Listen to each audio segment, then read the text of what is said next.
Kim Chiu at Aki's touching friendship, bihag milyon-milyon. Fans lost their minds on their unbreakable and magnetic connection. Kim Chiu and Aki's heartwarming friendship. Kung bago ka lang sa channel na ito, huwag kalimutang mag-like, share, comment, and subscribe. Sa isang nakakamanghang twist na walang nakitang darating, dalawa sa pinakasikat na personalidad sa bansa, sina Kim Chiu at Aki ay nagsasama-sama para bumuo ng isa sa mga hindi inaasahan. Ngunit nakakabagabag ng daming pagkakaibigan sa kasaysayan ng showbiz.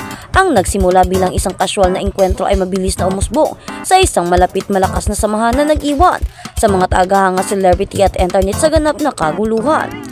Mula nang mahayag sa publiko ang kanilang pagkakaibigan, naging usap-usapan na sina Kim Chiu at pinakamamahal na primetime princess ng bansa at si Aki ang sumikat na bituin na may magnetic presence.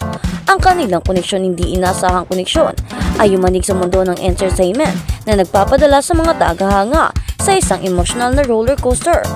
Habang ipinahayag nila ang kanilang pagkabigla, pagkamangha at wagas na kagalakan sa bagong mundo ng showbiz. The Spark, paano naging matalik na magkaibigan sina Kim Chiu at Aki? Nagsimula ang lahat ng mag-cross ang landas ng dalawang bida sa isang charity event sa Metro Manila. Sa una, walang sinuman ang nag-isip tungkol dito. Pagkatapos lahat, si Kim Chiu ay kilala sa kanyang magiliw-giliw na kalikasan at si Aki ay gumawa ng isang pangalan para sa kanyang sarili sa industriya bilang isang up-and-coming influencer na may patuloy na lumalagong fanbase. Pero nang mag-Instagram si Kim at mag-post ng selfie kasama si Aki na may caption na "Business in the making", sumabog ang internet.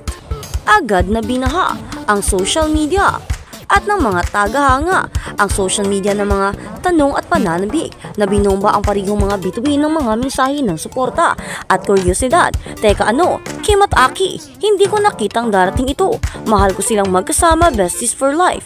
Ito na ba ang bagong dream team ng Philippines sa showbiz? Sa loob ng ilang oras nag-trend ang hashtag Kim Aki Besties sa lahat ng platform, kung saan ang mga tagahanga ay nag-iisip tungkol sa kung paano makakaapekto ang malabong pagpaparis na ito sa kanilang mga karera at sa entertainment landscape.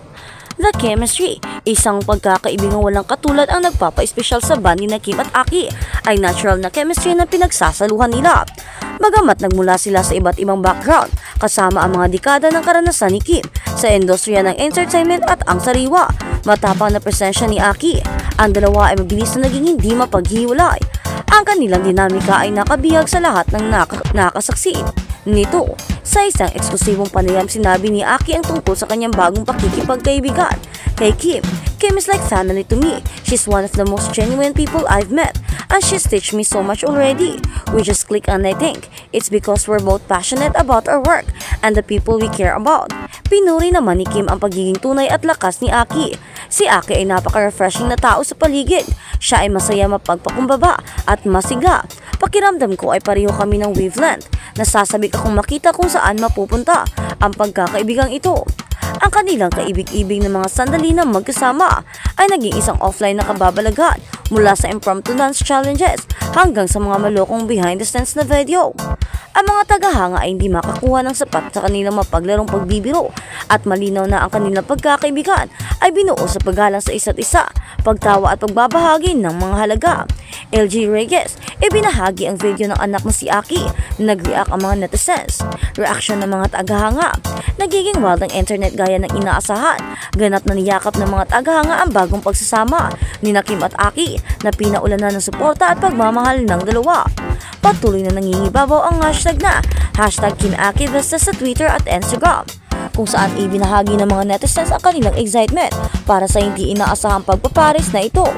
Magkasama sina Aki at Kim, puno na ang puso ko. Ito ang bagong ordo na hindi namin alam na kailangan namin. Bestie para sa panalo, ang pagkakaibigan ni Kim at Aki ay puro layunin. Ang kanilang enerhiya ay walang kaparis. I love that they found each other. Si Aki lang ang kailangan ni Kim sa buhay niya. Ngayon, a perfect match. Maging ang mga kaibigang tanyag na tawa ay sumabak sa usapan na nagpapahayag ng kanilang kagalakan sa bagong pagkakaibigan. Angel Oxy, I love this pair. You two are goals. Vice ganda. This is the start of something special. I can feel it. At ang mga tagahanga ay hindi lamang nagpapakita ng pagmamahal sa social media. Nagsimula silang lumikha ng fan art, memes at pag-i-edit ng mga videos kasama ang dalawa. Marami talaga ang bumuboto sa dalawa, kina Aki at Kim. Kaya ang tanong ng karamihan, paano na si Paulo? si Aki at Kim ay makikita mong sobrang bagay nila. Meron din silang normal na chemistry na meron din sina Paolo at Kim. Kaya naman ngayon nagsusumigaw ang iba na sana naman ay silang dalawa naman ang iparis at maging love team muna at tingnan muna kung magiging maganda ang kanilang pagpaparis dalawa. Marami ang humihingi ng tsansa para sa dalawa.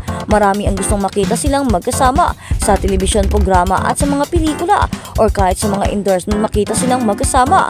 Makita silang umakting ng magkasama.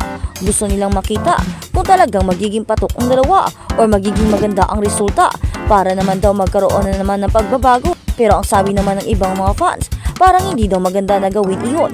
Lalo pat nandyan naman si Paolo, ang ka-love team ni Kim Chiu, kung saan makikita mong mahal na mahal ng tao si Kim at makikita mong naging maganda naman ang kanilang love team. Naging patok pa nga at marami pa nga ang sumusuporta para sa kanilang dalawa. Kaya naman ang pagkakaroon naman ng bagong love team ni Kim Chiu ay hindi maganda. Ang pagpapares nila kay Kim Chiu at kay Aki ay wala daw ang kabuluhan at hindi daw makakatuhanan. At sinabi ng iba ay wala daw hustisya. Dapat daw ay hindi ginagawa ito ng ibang fans. Dapat daw ay sina Paolo at Kim ang sinusuportahan nila. Hindi yung ibang tao ang kanilang itinutulak para sa mga iniidolo nila. Hindi naman daw tama na kahit ganyan na si Paolo ay papares ng kanyang love team sa iba, lalo na si Kim Chiu na gustong gusto ng tao. Kaya naman sabi ng karamihan, magkaroon sana ng liwanag at magkaroon sana ng pagkakaintindihan at sana naman aminin na at sagutin na ni Kim Chiu ang tanong ng iba na kung gusto niya rin bang maging ka-love team si Aki. Kaya naman marami ngayon ang nag-aantay sa magiging sagot ni Kim Chiu at sa kung ano ang magiging desisyon din ni Aki para sa kanilang dalawa. Kung papayag ba itong magka-love team sila or magkaroon sila ng pelikulang magkasama or kung ano-ano pang mga event na pagsasamahan nila. Papayag ba kaya si Aki at si Paolo Avellino? Ano kaya ang magiging reaksyon nito? Marami kasi ang nakakita na parang wala na daw ang pakiramdam ni Paolo kay Kim. Parang hindi na raw ito nagpaparamdam sa dalaga. Kaya naman ang pagpaparis kay Aki at Kim Chiu ay isang magandang oportunidad para magkaroon na naman ng bagong love team at para tumunog na naman ang pangalan ni Kim or baka para masaksihan natin ang bagong love team. Marami ngayon ang umaasa at nagiintay sa mga pagbabago, lalo pat sinasabing hindi na daw maganda ang nagiging relasyon ni na Paolo at Kim Chiu. Wala mang sinasabi itong eksplanasyon na makatotohanan ang mga isyong ito. Marami naman ang pumayag na magkaroon ng tsansa sina Aki at Kim na maging magka-love team o magkaroon ng kahit isang pelikula lamang para naman daw makita nila kung magiging maganda ba ang resulta or magiging maganda ba ang pagiging love team nilang dalawa. Andun din ba ang chemistry na makikita nila kapag si Kim Chiu at Paolo ang magkasama or mas higit pa? Marami ngayon ang nag-iisip na talagang magandang catch din naman si Aki for Kim Chiu. Mabait ito at ganoon din si Kim. Bagay na bagay sila. Pero paano nga